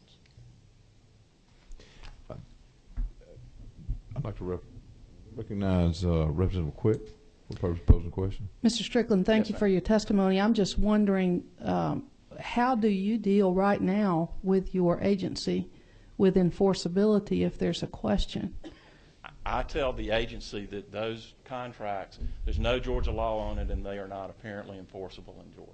And so do the birth parents believe they're signing an enforceable agreement when they enter into those contracts with the agency? They have the opportunity to speak to counsel. I don't know. If they ask me, I tell them it's not enforceable.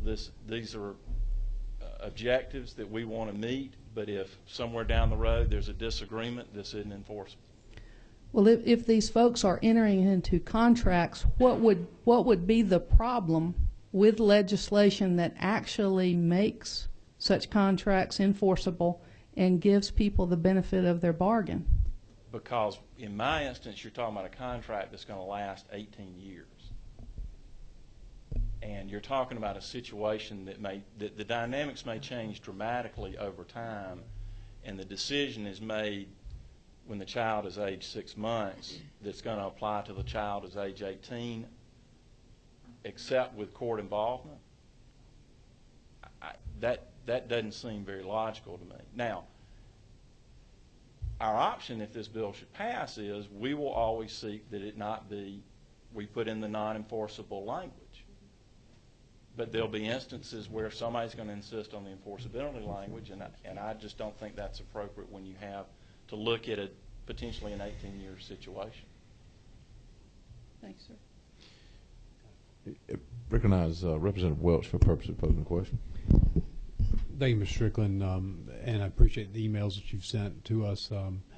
The question I have is that I understood, and I've not read the court case, but Representative Oliver had mentioned in her first presentation of the bill in subcommittee that there was a recently decided case that said that the bargaining, the conditional adoption was void because it could not be conditionalized. And the way this bill is drafted deals in a post-adoption situation. So to the extent, it seems to me that under that case, if the holding is what I'm saying it is, it would seem to me that anyone entering into and bargaining for an agreement, an adoption, and doing that ahead of the adoption itself, or whether expressly or implicitly doing so, would create a terminable adoption and would be void. So there is some tension there, but I think that we have some case law that already speaks to this issue. But please comment on that, if you will. I'm personally not aware of that case. I mean, if Representative Oliver would give me the site, I'll be happy to take a look at it. So I'm not familiar with that case. I really can't address it. Any other questions from the committee? Okay, I have a question for you. I think that you mentioned in there in your discussion about the bill that this could cause further litigation, and you brought up the issue of who pays attorney's fees. And in a situation where the biological parents bring up a petition to modify the agreement, can you expand on your discussion of that? Because I think that's a significant issue. If the adoptive parents are, they have this child, they raise the child, if from 6 months or a very young age to maturity, then it just seems to me like there's just going to be a lot of litigation at some point about who's going to get to do what, and who gets to be the good parents and who gets to be the people who enforce the rules. Right. And that's I have a lot of concern about that, and I think that is some of your concern too. Could you just talk to that? Well, the way the bill, as I understand it, is currently set up is that if nobody is found to have materially violated the enforceable contract, then each party remains in the same position relative to it's their cost. But but your concern, I think, is my concern, which is what I'm worried about is the threat of the litigation itself is going to be coercive, particularly to an adoptive couple that may have spent thousands and thousands of dollars in the adoptive process, to 5 years later being drugged back into the court saying, we don't get to see our child often enough, and we want to modify the deal and spend another several $1,000s on attorney's fees. Nobody's violated the agreement, so under the bill, that adoptive couple may spend $5,000 to $10,000 defending a modification action and be left holding the bill for all that cost. Even though the court doesn't change it, they're left having spent all that money. So I think for a lot of people, what will happen is the mere threat of being hauled back into court is going to cause them to change or modify the agreement. When I'm worried about that. I'm worried about that pressure and that coercion of having to go back into court and spend thousands of dollars and maybe be in the same position you were before you started. Okay. And also, another question I have about that is I think you brushed on it, is the issue of when the agreement becomes effective or can be effective. It seems to me that if there's an agreement pre-adoption, then that would tend to be something I would think was, be the benefit of the bargain, so to speak. But it's difficult for me to understand or to think about bargaining for a child. That's just foreign. Although it's what we're doing here, it's what was being discussed here. And that, it seems foreign. Obviously, it takes place a lot in the family law arena in divorces, figuring out who's going to have what, when, relative to the child, and then it gets litigated endlessly in court over who's violated what provision regarding visitation or whatever.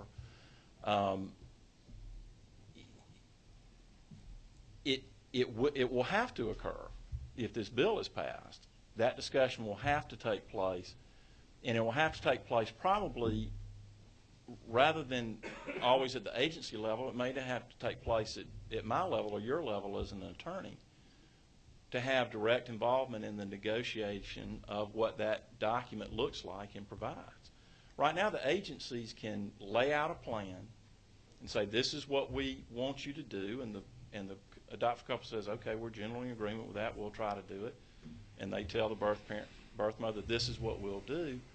But if something changes or happens down the road, nobody's going to get drugged back to court. Mm-hmm. Well, that would be it provided a non-enforceability provision that's just going to have to be built into every situation. On line 40 and 41. That's what you're talking about. Okay. That'll have to be now that it's in the bill. We'll have to build that in. From a practice point of view, that'll have to be in every agreement that we enter into. Okay. And that'll alleviate. If we can do that, that will alleviate the potential to be back in court. But then why do we need the bill? Okay. Can you give me a specific example in your experience where the issue comes up that you referred to, and the paternal grandmother gets involved, and how that works out through there? And what I mean is the negotiation dynamics. Well, let me just give you some real world examples from my own personal experience. Oftentimes, in what I do, the mother comes in and terminates her rights to the agency. Then the agency seeks to locate and obtain voluntary surrenders from the biological father. If he does not cooperate, the agency has the ability, which I pursue on their behalf, to file an action in court and seek to terminate his rights. It requires service and notice and a hearing. And what usually when it happens, it's mostly I'll get a phone call from the paternal grandmother. My son got this letter from you. What do I need to do to get this baby? I want this baby. Well, ma'am, you can't get this baby. Your son can pursue this baby. If he'll attempt to legitimate the child and do these things and take these steps, then the adoption will stop, and it'll be over, and then you can work out with the birth mother visitation and custody and relationship and the whole bit.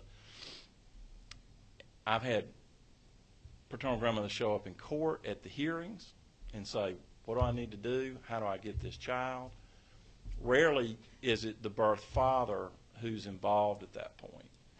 And we always have to default to, this is really between the agency and the birth father. He needs to do something. So there's not direct negotiation at this point with that paternal grandmother because the onus is on the birth father to appear and do something. What I'm concerned is now this contract gives them a way to try to extract something from the adoptive family in exchange for either a voluntary surrender by the birth father or by not opposing in court the petition to terminate the parental rights. Okay. All right. Thank you. I appreciate that. If I could, Representative Evans, for purpose of posing a question. Thank you, Mr. Chairman. Thank you for being here today. You had expressed a lot of concern about worrying about adoptive parents being dragged back into court. If the cost for going to court when nobody was found to have violated the agreement were to be borne by the party dragging all the parties into court, that would alleviate your concern, wouldn't it? But that would address that concern. And would you recognize, please, in the copy of the bill, starting at line 55, that that's exactly what this bill provides? So those concerns are not true, that this bill... Is that the way that it's structured? Because I was not reading it that way, but is that the way that it's structured? It's exactly, all costs and expenses of litigation shall be borne by the party filing the action when no party has been found to be failing to comply with the agreement. Okay. I mean, that I appreciate Wanted that. to clarify that. I appreciate that.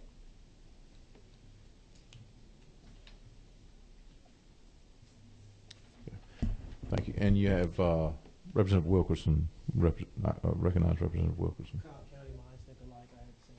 Okay, thank you. All right. Any further questions from the committee? Seeing none, thank you very much. Appreciate you being here and appreciate your testimony. Okay, who else we got? We have Jim Outman.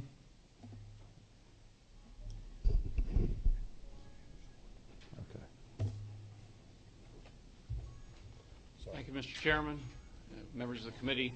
I too am in private practice, have handled adoption matters for 30-some years. I'm the principal author of the code chapter that this section adds.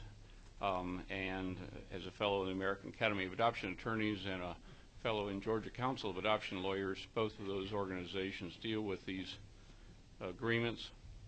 GCAL has been on record as supporting the bill and offered a substitute for consideration. I think the mention that Mr. Strickland mentioned in the dialogue with Representative Evans about the costs, I do see the technical gap is that if there's found with good cause would need to be added to that, because if you found that you didn't comply but you had good cause, then the burden of cost ought to shift. It's when you're found, because I could be found with good cause not to have complied, but as it's written on line 57, I had to have found that I didn't I complied, and I think the good cause could be added.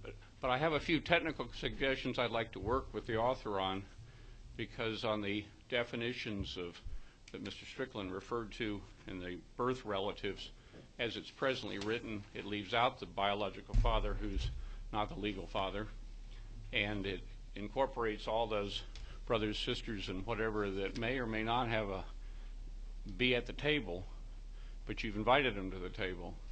And again, in the GCAL draft, it had some suggestions that we use the definitions that are already in the code. But again, these are nits. I'm a technician. I get blamed for things and I get credit for things, but I think that the technician part of this could be worked out between me and my suggestions to Representative Oliver as it moves forward. So I don't want to slow this bill down. I want to announce, too, that GCAL and GALA, Georgia Association of Licensed Adoption Agencies, worked with them between the subcommittee hearing and now, and they've come to accept some changes made to the GCAL draft. So we brought them on board, and that's another draft that I've sent to Representative Oliver. So I want to be supportive of the bill. I think the dialogues are good. I think there are a couple technical issues, though, just like that good cause thing, that left a gap of where if I was found to have not complied with the agreement with good cause, who pays the cost, and things like that. So I am open to answer any questions. I do believe that some of the again, another nit on line 22, we define birth parent and birth relative. Well, birth relative included a birth parent, so it's redundant. So things like that we could improve. And in that spirit, I am supportive and do believe that if Georgia would go on record of this, as the representative for IAC said, it would benefit Georgia families that are seeking to adopt, because on the listserv for the American Academy of Adoption Attorneys, we see sometimes there's a placement opportunity. Birth mother wants a family in a state that has a enforceable post-adoption contact agreement. I think just as a matter of general law, that if Representative Weldon and I entered into a contract and the law is silent, as long as Georgia's policy doesn't say it's illegal or immoral or against public policy, we can enforce our contract because we've had mutual promises. But why be vague? Let's be on record to support this area, because it does support the openness of adoption for the next 18 years for the lifetime of the adoptee. The adoption triad is those three groups, the adoptive parents, birth parents, and adoptee, are inextricably bound for the life of them. It doesn't end at 18, but critical connections are formed then. Well, I appreciate your comments on that, and we'll certainly consider that. We're working on that, and if you've given the technical modifications to Representative Oliver, I'll be glad to send her an email with line items and for the committee's consideration. Or Representative Oliver, would that be acceptable with you? To consider additional, yes, sir. Okay, thank you. We'll do that, and I appreciate your comment. Appreciate your support for the bill. Thank you, Mr. Chairman. Thank you. I'd like to recognize Pamela Perkins-Carn from Interfaith Children's Movement. Thank you, Mr. Chairman. Thank you. Interfaith Children's Movement is a child advocacy movement. We're a statewide movement working on behalf of Georgia's children. And in a recent discussion with youth at a local children's home, this issue became part of the conversation. And what we found out from the youth is that they do wish to know who their birth parents are. They do wish to have some kind of relationship with their birth family. Their interpretation is that they want to find out who they are and where they came from. And when they are denied this opportunity, to Representative Oliver's earlier statement, they will go in search of those parents or that family. It's not a dismissal of the adoptive family. It is a deeper yearning. It's a deeper issue than that. More than I don't agree with, my curfew. It is a longing to belong, to know where they came from. And so I bring those comments to you for your consideration on behalf of the children with whom we've heard from. Thank you. Thank you very much. Any questions from the committee? None. I don't see any. Thank you. Thank you. Ms. Ruth Claiborne.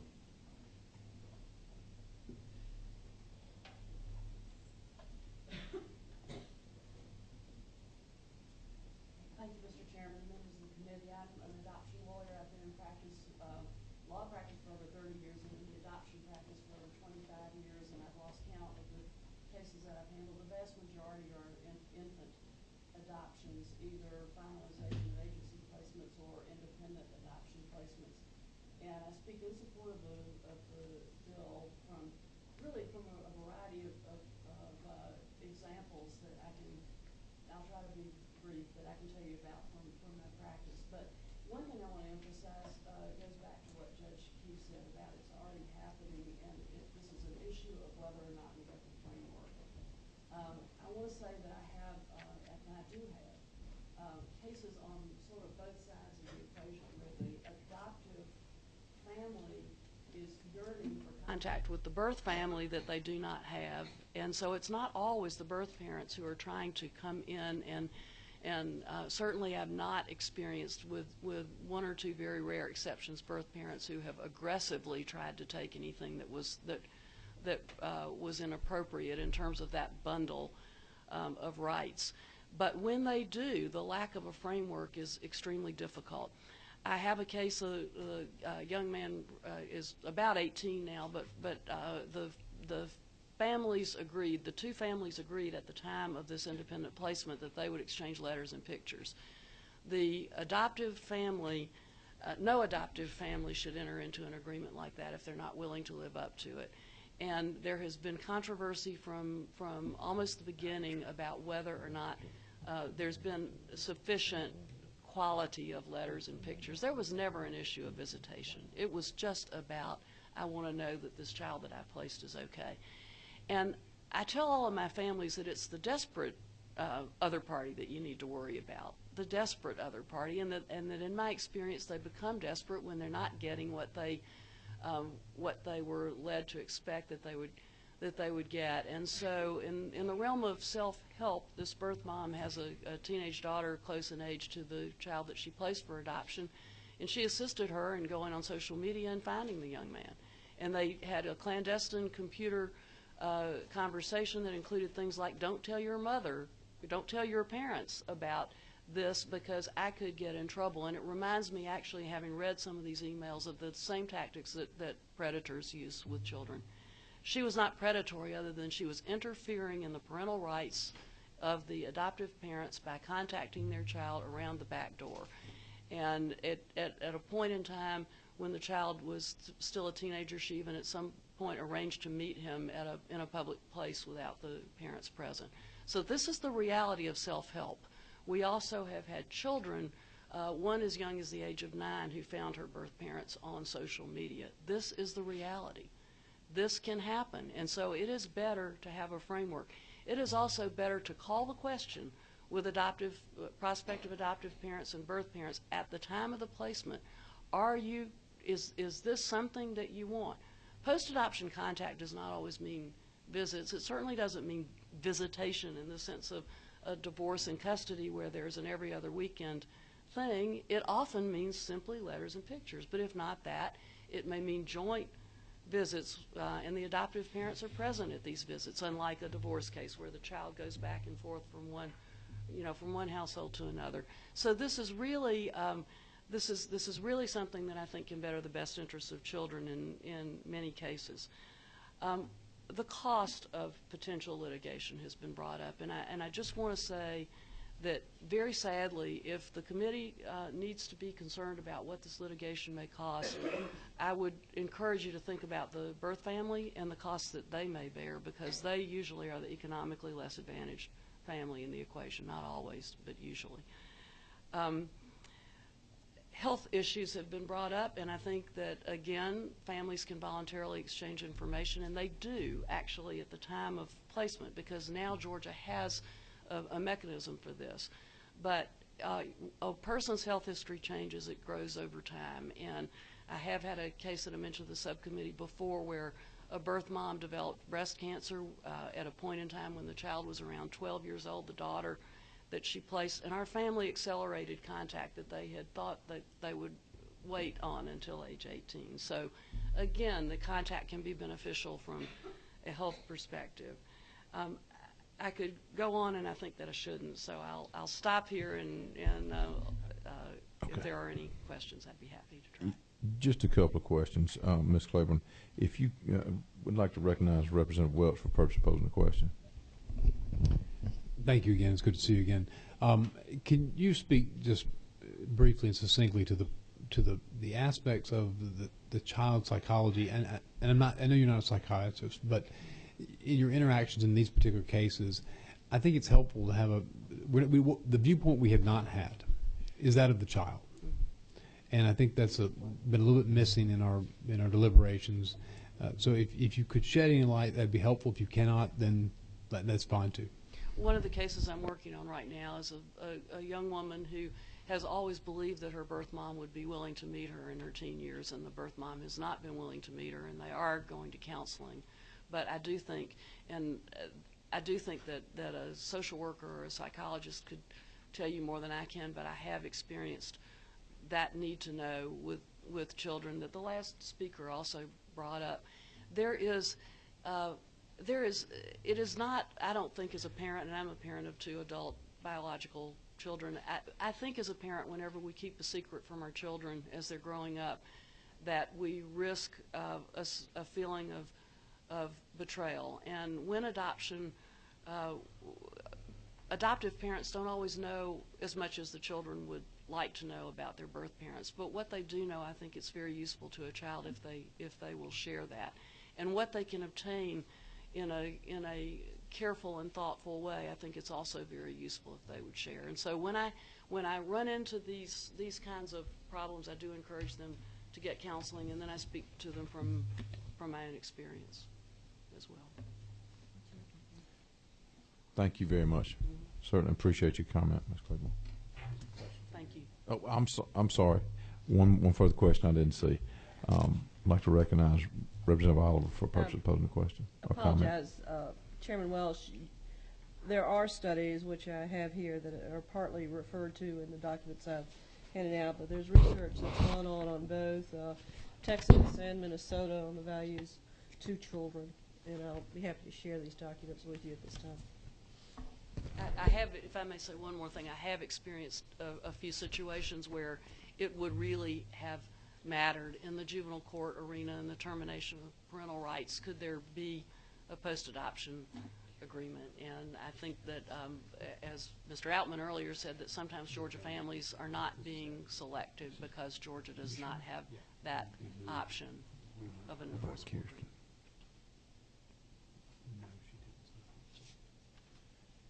Thank you very much. Appreciate it. Now, I think I'm at the end of the list of folks who want to speak on the bill. Do I have anybody else who want to speak on the bill?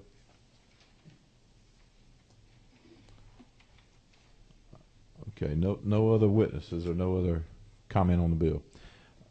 Okay, all right. I think what we're going to do is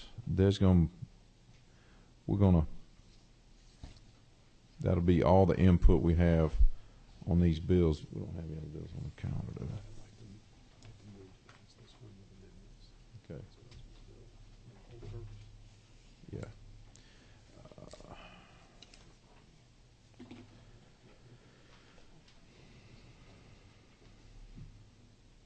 And accordingly,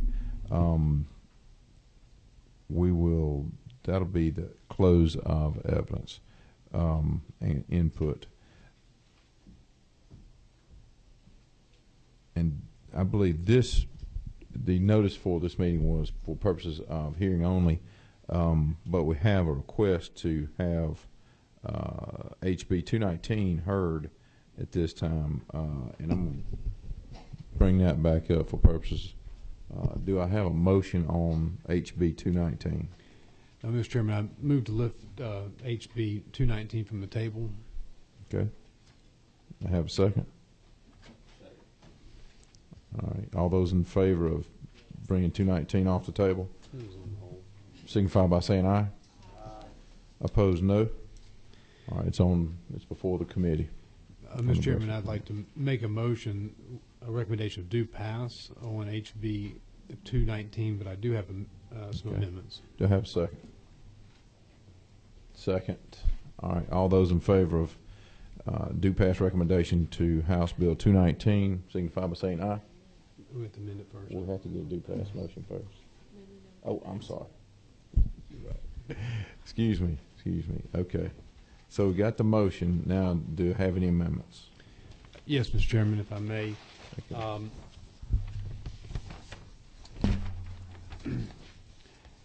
I'd like to amend line 26 by striking the word also.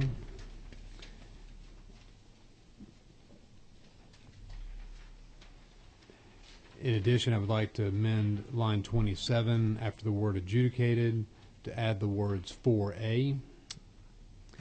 Where's that now, line what? Line 27. Okay.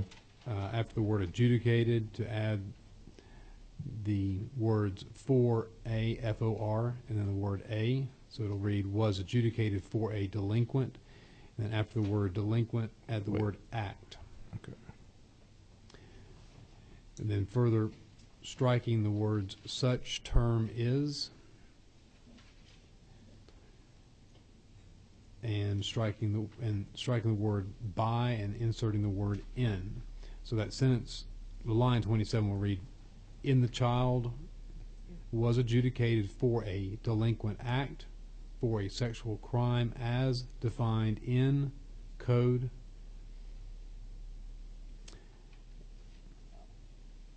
And then the additional change in these lines here would be to line 30. But let's do these right here before we get to the next one. Okay, to have a second. All those, I got a second. Some discussion. Okay. Recognize Representative Wilkerson for purpose of posing a question. Thank you, Mr. Chairman. On line 26, did you say you were removing may also? No, just the word also, okay. And inserting the word strike. No, just striking. Oh, I'm sorry. It's getting late. Just strike the word also. Good grief.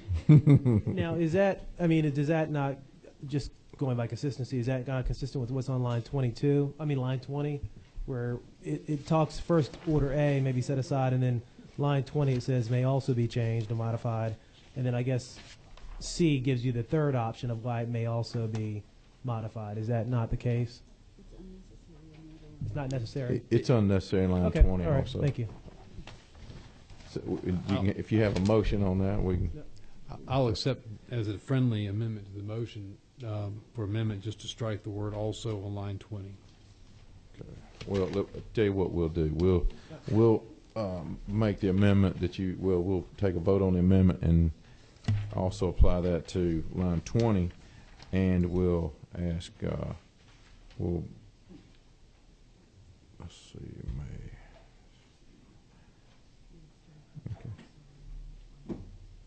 Okay.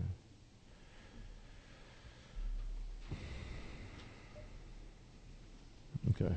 And we'll give Ms. Travis artistic license to quote the other subcommittee chairman or committee chairman that we have to make those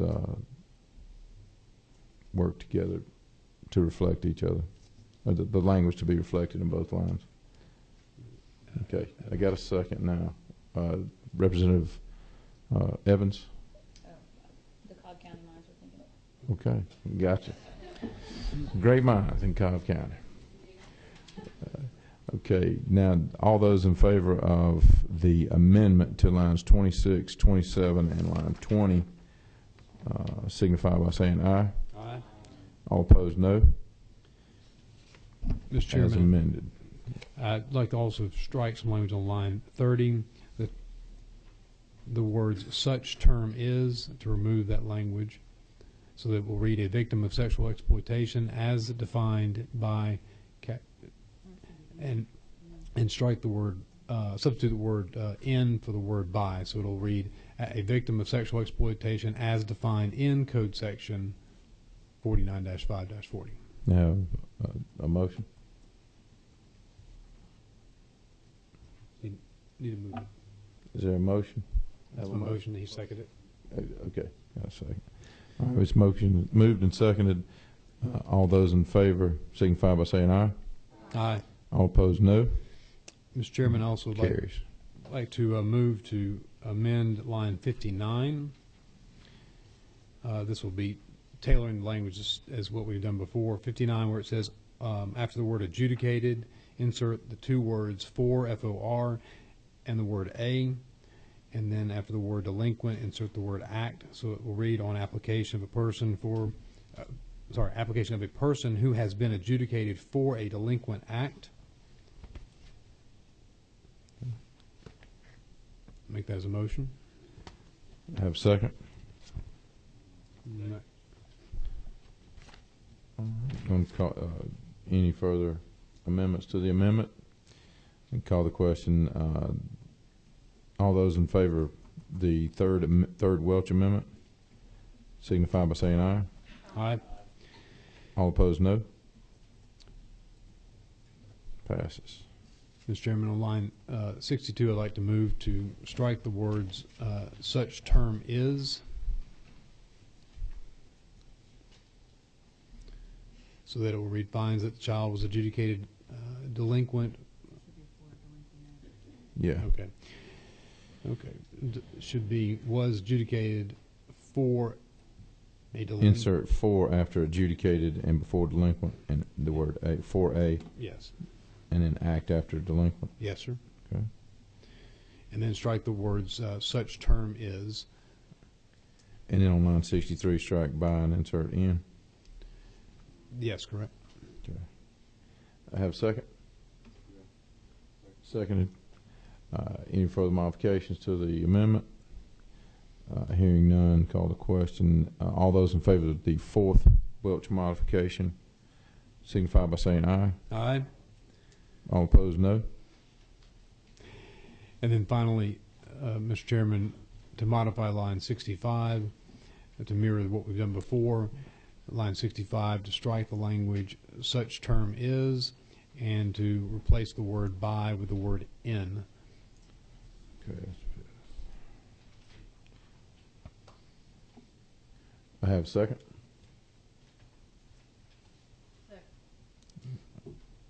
Okay. Any further amendments to the amendment? Hearing none, call the question to the fifth Welch amendment. All those in favor signify by saying aye. Aye. All opposed, no. Passes. That's all, Mr. Chairman. All right. Okay. Now I guess that brings us back to the original question. We'll call the question on the original question of a due pass by committee substitute. All those in favor signify by saying aye. Aye. All opposed, no. Passes.